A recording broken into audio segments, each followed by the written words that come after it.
Assalamualaikum warahmatullahi wabarakatuh. Perkenalkan, nama saya Hamka Mazardana dengan NIM 252101058. Di sini saya akan menjelaskan tentang makalah kedudukan dan fungsi Pancasila. Saya kira Pancasila itu hanyalah sebagai batas materi hafalan, tapi setelah mendalami berbagai literatur, ternyata Pancasila sangat luas penjelasannya dan merupakan fondasi yang sangat hidup dan dinamis bagi seluruh aspek kehidupan bangsa Indonesia.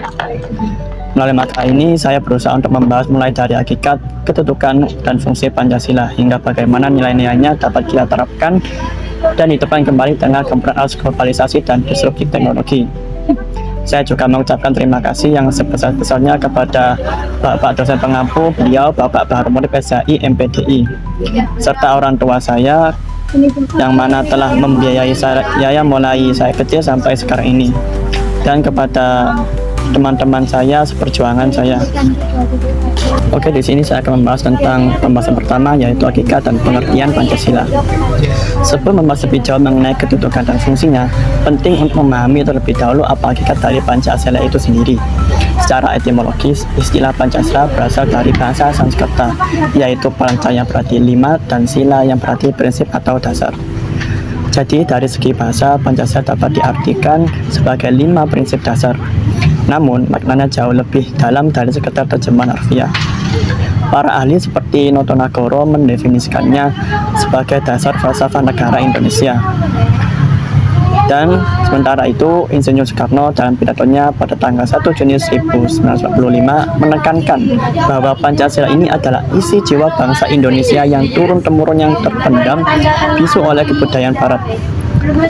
Pancasila juga dipandang sebagai satu sistem filsafat yang mana kelima silanya ini merupakan satu kesatuan yang bulat dan utuh, di mana masing-masing sila saling berhubungan dan saling mengikat antara satu sama lain.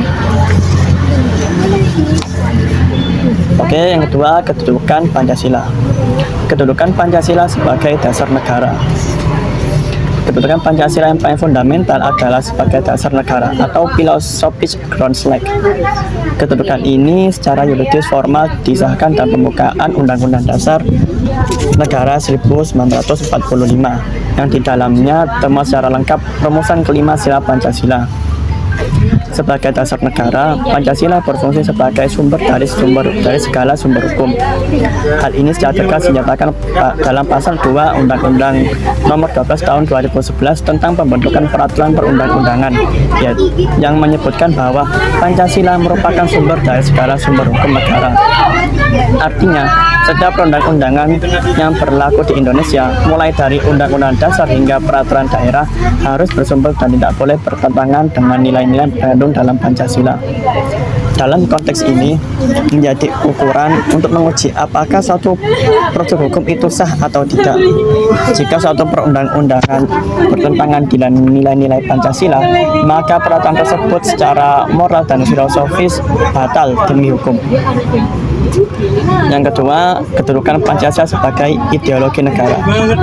Selain sebagai dasar negara, Pancasila juga menempati kedudukan sebagai ideologi negara, yang mana dapat dipahami sebagai seperangkat gagasan, keyakinan, dan nilai yang dipegang oleh suatu masyarakat, yang menjadi pedoman untuk mencapai tujuan bersama. Pancasila tidak hanya sekedar kumpulan prinsip abstrak, melainkan sebuah sistem nilai yang dijadikan pedoman normatif dalam bersikap dan bertingkah laku, baik sebagai individu maupun sebagai bangsa.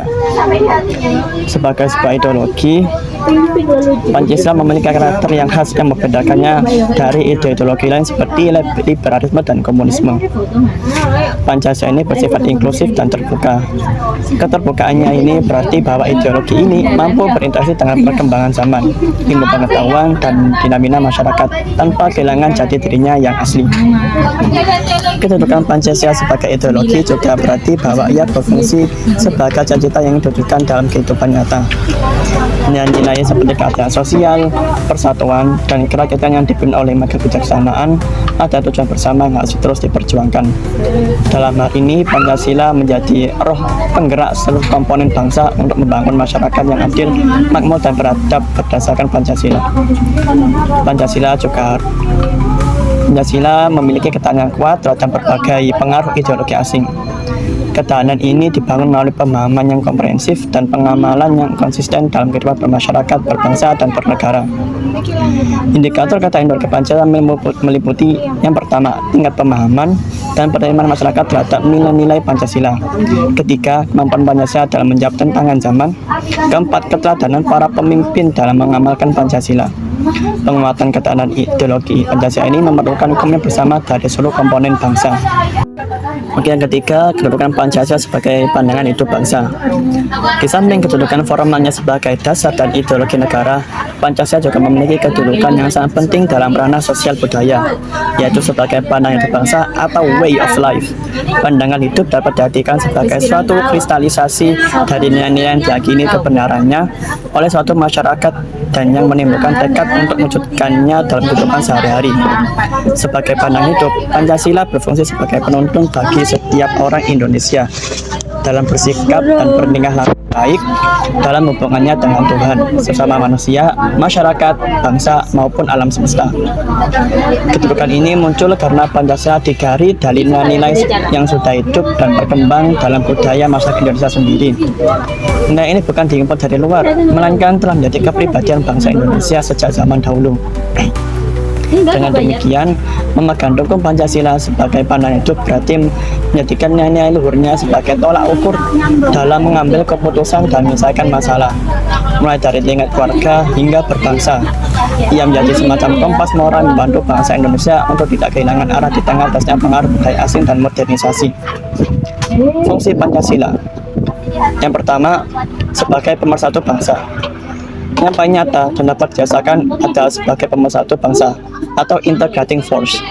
Indonesia adalah negara yang sangat majemuk dan kemajemukan ini berpotensi menimbulkan perpecahan jika tidak ada sebuah perekat yang kuat. Pancasila hadir untuk menjalankan fungsi tersebut, yang mana berhasil menjadi common platform atau dasar bersama yang diterima oleh semua kelompok yang ada di Indonesia, terlepas dari perbedaan latar belakang mereka. Pancasila juga membesarkan bangsa dengan menjadi titik temu atau common denominator. Sebagai contoh, sila ketuhanan Maha Esa mengakomodasi kepada berbagai agama dan kepercayaan yang ada tanpa mendiskriminasi salah satunya. Sila Persatuan Indonesia menegaskan komitmen untuk mengutamakan kepentingan bangsa di atas kepentingan pribadi atau golongan.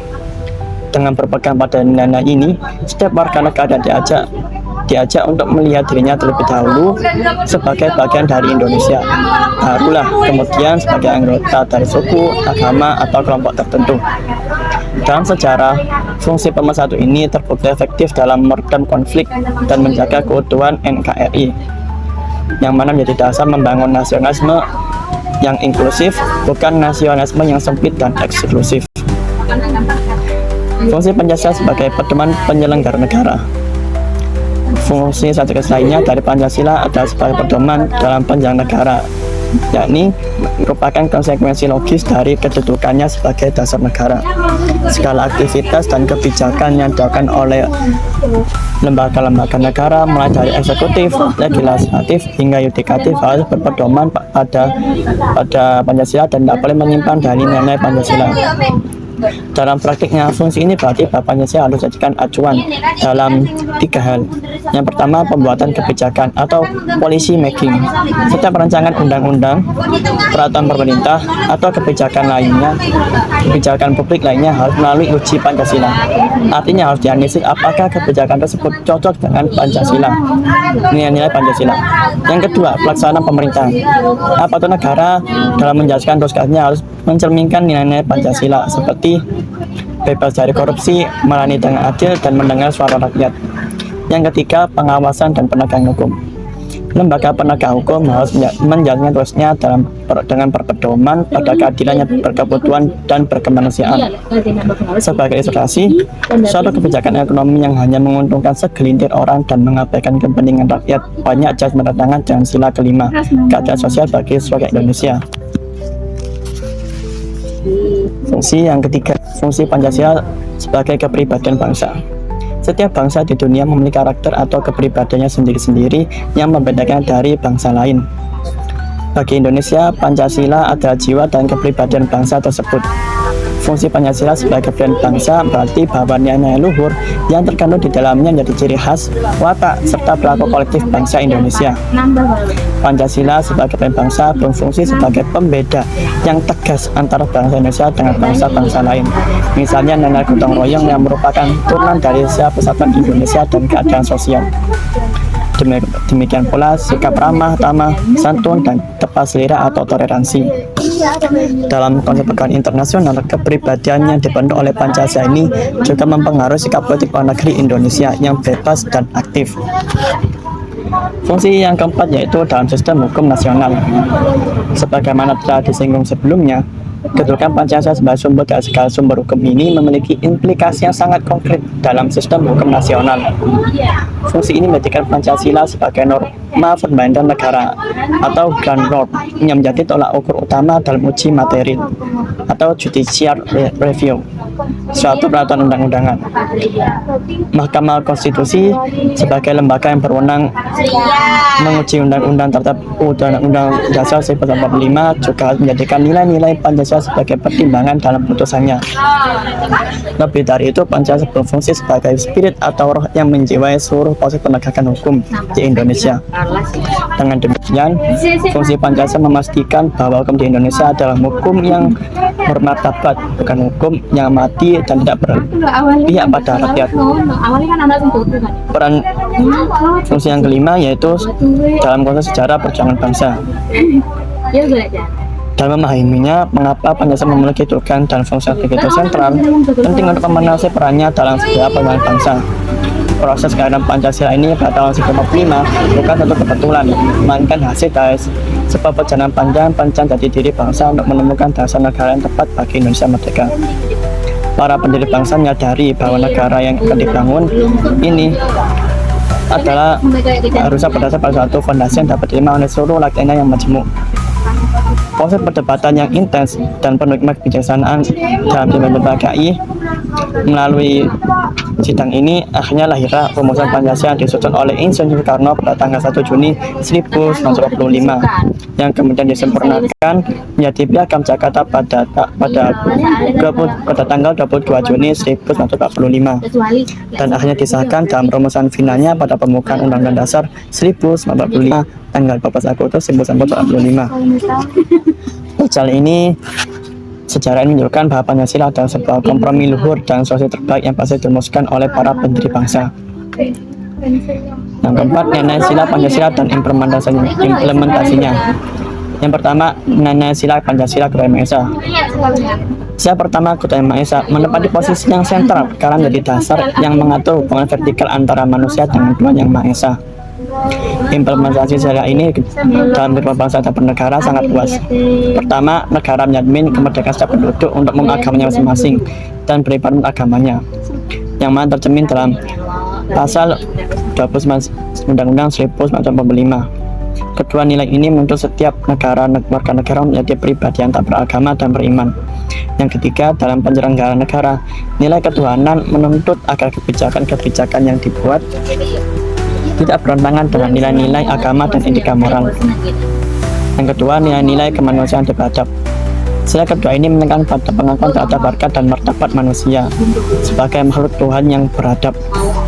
Implementasi sila ini dalam kehidupan negara sangat jelas terlihat dalam penghormatan terhadap hak asasi manusia, yang Konstitusi Indonesia telah memasukkan jaminan HAM dalam bab 10A Undang-Undang Dasar 1945 yang merupakan penjabaran langsung dari nilai kemanusiaan ini.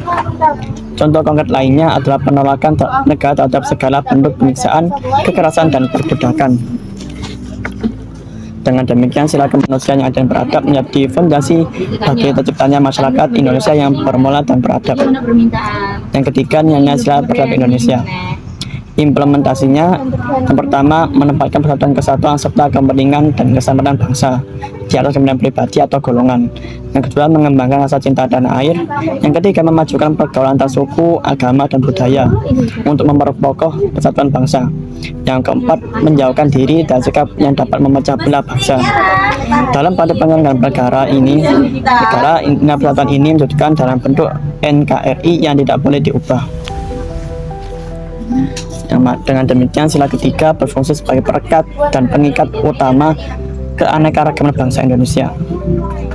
Nilai keempat yaitu sila kaitan yang dipimpin oleh kebijaksanaan dalam permusyawaratan perwakilan.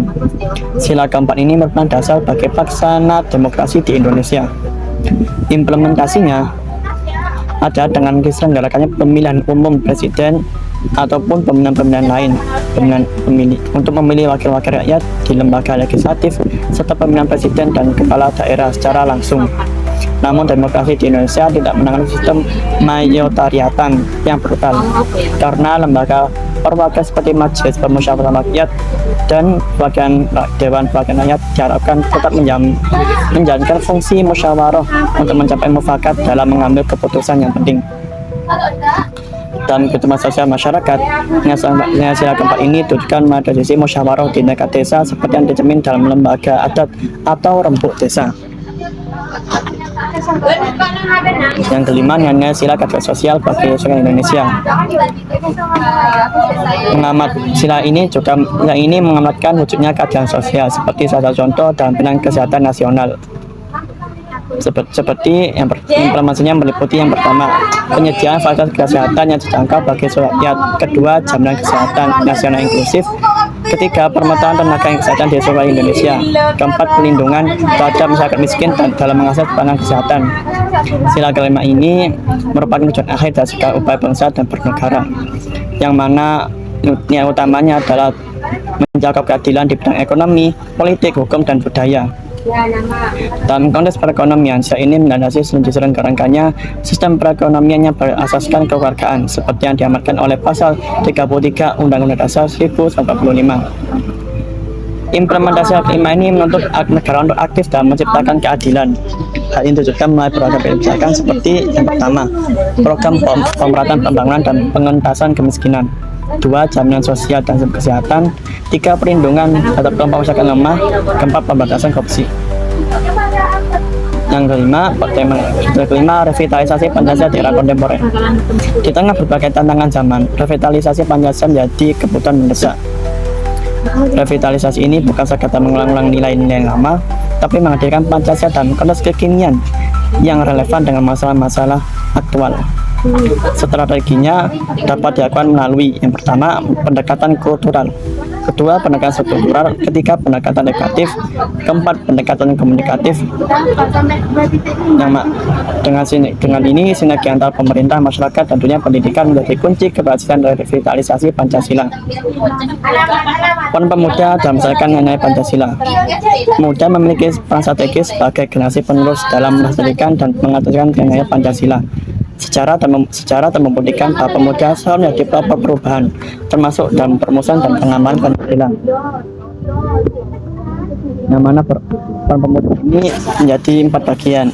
Yang pertama, menjadi agent of change dalam sosialisasi Pancasila. Dua, mengembangkan kreativitas dalam menyampaikan nilai Pancasila. Tiga, menjadi contoh dalam pengamal Pancasila di sehari-hari. Empat, kritis terhadap kebijakan yang tidak sejalan dengan nilai Pancasila. Dua, Pancasila dan tantangan globalisasi. Di era globalisasi saat ini, Pancasila menghadapi berbagai tantangan yang kompleks. Arus globalisasi membawanya serta nilai dari luar yang tidak selalu sejalan dengan kepribadian bangsa Indonesia. Selain itu, perkembangan teknologi informasi dan komunikasi yang besar memungkinkan masuknya pengaruh budaya asing secara langsung dan masif ke dalam kehidupan bermasyarakat. Globalisasi tidak selamanya buruk, tetapi ada banyak aspek positif yang dapat diambil, seperti kemajuan ilmuwan, ilmu pengetahuan, dan teknologi. Dengan demikian, Pancasila justru diperkuat di era globalisasi agar bangsa Indonesia tidak kehilangan arah dan identitas. Peran Pancasila. Peran Pancasila dalam mencegah pamerdeikalisme. Pancasila memiliki peran yang sangat strategis dalam mencegah perkembangannya pamerdeikalisme di Indonesia. Sebagai ideologi yang inklusif dan moderat, Pancasila menawarkan jalan tengah menolak segala bentuk ekstremisme. Pamerdeikalisme biasanya ditandai dengan sikap tidak toleran terhadap perbedaan, keinginan untuk mendirikan negara berdasarkan satu agama tertentu, serta penolakan terhadap sistem demokrasi yang ada. Upaya preventatif yang dapat dilakukan antara lain melalui pendidikan Pancasila yang komprehensif dari tingkat dasar hingga perguruan tinggi. Selain itu, seluruh komponen bangsa termasuk pemerintah Masyarakat madani dan tokoh agama harus bersinergi untuk menciptakan iklim yang tidak kondusif bagi perkembangan paham radikal. Yang kedua, Pancasila dalam sistem pendidikan nasional. Pancasila memegang peran kunci dalam melestarikan dan menerapkan nilai Pancasila. Sistem pendidikan nasional di Indonesia diharapkan dapat menjadi medium utama untuk menanamkan nilai Pancasila kepada generasi penerus bangsa. Implementasi Pancasila dalam pendidikan tidak hanya terbatas pada mata pelajaran pendidikan Pancasila dan kewarganegaraan saja, tetapi harus diintegrasikan dalam seluruh mata pelajaran dan kegiatan sekolah. Pada tingkat perguruan tinggi, pemahaman Pancasila dapat diwujudkan dengan melalui tridharma perguruan tinggi, yaitu pendidikan, penelitian, dan pengabdian kepada masyarakat. Yang ketiga, Pancasila dan pembangunan ekonomi nasional. Pembangunan ekonomi nasional harus dilandasi oleh nilai Pancasila, khususnya sila kelima yaitu keadilan sosial bagi rakyat Indonesia. Sistem perekonomian Indonesia seperti yang diamatkan oleh pasal 33 Undang-Undang Dasar 1945 didasarkan pada asas kewarganegaraan dan prinsip demokrasi ekonomi. Dalam praktiknya, ini berarti bahwa negara harus hadir untuk melindungi kepentingan ekonomi rakyat kecil. Bentuk nyata dari pengembangan Pancasila dalam bidang ekonomi antara lain perlindungan terhadap usaha mikro, kecil, dan menengah, pengelolaan daya alamnya untuk sebesar-besarnya untuk kemampuan rakyat, serta pencegahan praktik monopoli dan oligopoli yang merugikan masyarakat. Implementasinya dalam pembangunan mencakup 1. Pembangunan ekonomi inklusif yang mengutamakan keadilan, 2. Pelestarian lingkungan hidup, 3. Pembangunan yang memperkuat persatuan dan kesatuan bangsa, 4. Pembangunan yang dilandasi nilai spiritual dan moral. Yang keempat, Pancasila dalam menghadapi disrupsi teknologi. Era disrupsi teknologi membawa perubahan fundamental dalam berbagai aspek kehidupan. Pancasila berperan sebagai panduan etis dalam menghadapi transformasi digital ini. Implementasi Pancasila digital dapat diwujudkan melalui penguatan jasa digital yang beretika, perlindungan data pribadi, pencegahan penyebaran konten negatif dan hoax, pemanfaatan teknologi untuk kesejahteraan bangsa. Yang ketujuh, implementasi Pancasila dalam tata kelola pemerintahan. Pancasila harus menjadi paradigma dalam tata kelola pemerintahan yang baik atau good governance. Implementasi Pancasila ini dalam tata kelola pemerintahan ini meliputi pertama, penyelenggaraan pemerintah yang transparan dan akuntabel. Kedua, pelayanan publik yang adil dan tidak diskriminatif. Ketiga, pengambilan keputusan partisipatif dan berdasarkan musyawarah. Keempat, pemberantasan korupsi sebagai wujud dari keadilan sosial. 2. Pancasila dan otonomi daerah. Pelaksanaan otonomi daerah harus tetap berdasarkan pada nilai Pancasila. Implementasinya mencakup yang pertama, pengembangan sumber daya daerah untuk sebenarnya kemampuan rakyat. 2. Penghormatan terhadap keragaman budaya lokal. 3. Pengembangan keputusan melibatkan partisipasi masyarakat. Pancasila dan inovasi kebijakan publik. Setiap kebijakan publik yang dikeluarkan pemerintah harus berdasarkan pada nilai Pancasila.